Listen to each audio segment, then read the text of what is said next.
ಈಗ 75% ಮಾತ್ರ ತೊಗೋಬೋದು ನಾವು, 100% ತೊಗೊಳ್ಳೋದು ಕೂಡ ಪ್ರಪೋಸ್ ಮಾಡ್ತಾ ಇದ್ದೀವಿ. ಮತ್ತು ಇದರಲ್ಲೆಲ್ಲ ಇದಕ್ಕೆ ಇನ್ನೊಂದೇನೆಂದರೆ KKRDB ಅವರು ಎಲ್ಲ ಈ ಏನು ವ್ಯವಸ್ಥೆಗಳು ನಾವು ಮಾಡ್ತಾ ಇದ್ದೀವಿ ಅಲ್ಲಿ 3 ವರ್ಷಕ್ಕೆ ಏನು ಮಾನವ ಸಂಪನ್ಮೂಲಕ್ಕೆ ಅವರೇ ದುಡ್ಡು ಕೊಡ್ತಾ ಇದ್ದಾರೆ 3 ವರ್ಷಕ್ಕೆ ಅಲ್ವಾ, 3 ವರ್ಷಕ್ಕೆ. ಆಮೇಲೆ ಮತ್ತೆ ರಾಜ್ಯ ಸರ್ಕಾರ ತಗೊಂಡು. ಸೊ ಇದೆಲ್ಲ ಖಂಡಿತವಾಗಿಯೂ ಇದರಿಂದ ಸಾಕಷ್ಟು ಅನುಕೂಲತೆಗಳಾಗಬೇಕು.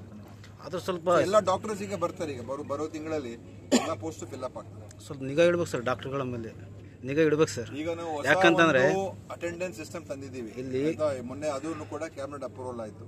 ಸೊ ಅಟೆಂಡೆನ್ಸ್ ವ್ಯವಸ್ಥೆ ಅವ್ರದ್ದು ಮಾರ್ಕ್ ಆಗ್ತದೆ ದಿವಸ. ಅವ್ರ ಆಸ್ಪತ್ರೆಯಲ್ಲಿ ಅವ್ರ ಫೋನ್ಗಳಿಂದನೇ ಅವ್ರು ಅಟೆಂಡೆನ್ಸ್ ಕೊಡಬೇಕು, ಆಯಿತಾ. ಅವರ ಫೋನ್ಗಳಿಂದನೇ ಅವರು ಅದರಲ್ಲಿ ಅವರ ಒಂದು ಏನು ಜಿಯೋ ಮ್ಯಾಪಿಂಗ್ ಮಾಡ್ತೀವಿ, ಅವ್ರ ಸ್ಥಳ ಸಮಯ ಎಲ್ಲ ನಮ್ಗೆ ಗೊತ್ತಾಗ್ತದೆ. ಸೊ ಆಸ್ಪತ್ರೆಯಲ್ಲಿ ಇದ್ದಾರಾ ಇಲ್ವಾ ಅಲ್ಲಿಂದನೇ ಕೊಟ್ಟರೆ ಮಾತ್ರ ಅದು ರಿಜಿಸ್ಟರ್ ಆಗೋದು. ಸೊ ಈ ಥರ ಒಂದು ಹೊಸ ವ್ಯವಸ್ಥೆ ಮೊನ್ನೆ ಅಪ್ರೂವ್ ಆಗಿದೆ, ಅದನ್ನು ತರ್ತಾ ಇದ್ದೀವಿ. ಅದರಿಂದ ಅನುಕೂಲ ಆಗ್ತದೆ. ಮತ್ತು 108 ಆ್ಯಂಬುಲೆನ್ಸ್ ವ್ಯವಸ್ಥೆ ಕೂಡ ಮೊನ್ನೆ ಕ್ಯಾಬಿನೆಟ್ ಅಪ್ರೂವ್ ಆಯಿತು. ಈಗ ರಾಜ್ಯ ಸರ್ಕಾರನೇ ಅದನ್ನು ನಮ್ಮ ವಶಕ್ಕೆ ತಗೊಳ್ತಾ ಇದ್ದೀವಿ 108. ಸೊ ನಾವೇ ನಡೆಸುವಂಥದ್ದು.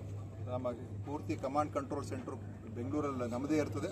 ಮತ್ತು ಪ್ರತಿ ಜಿಲ್ಲೆಯಲ್ಲೂ ಕೂಡ ನಮ್ಮ DHO ಅಡಿಯಲ್ಲಿ ಅಲ್ಲೊಂದು ಕಮಾಂಡ್ ಕಂಟ್ರೋಲ್ ರೂಮ್ ಇರ್ತದೆ. ಸೊ ಜಿಲ್ಲಾ ಅಧಿಕಾರಿಗಳು ಕೂಡ ಅದರ ಮೇಲೆ ನಿಗಾ ವಹಿಸುವಂಥದ್ದು ಕೂಡ ಅವರು ಕೂಡ ಮಾಡಿಸ್ತಕ್ಕಂಥದ್ದು. ಅದು ಒಂದು ದೊಡ್ಡ ತೀರ್ಮಾನ. ಅದು 108 ನಾವು ಸರ್ಕಾರನೇ ನಡೆಸುವಂಥದ್ದು, ಅದು ದೊಡ್ಡ ತೀರ್ಮಾನ.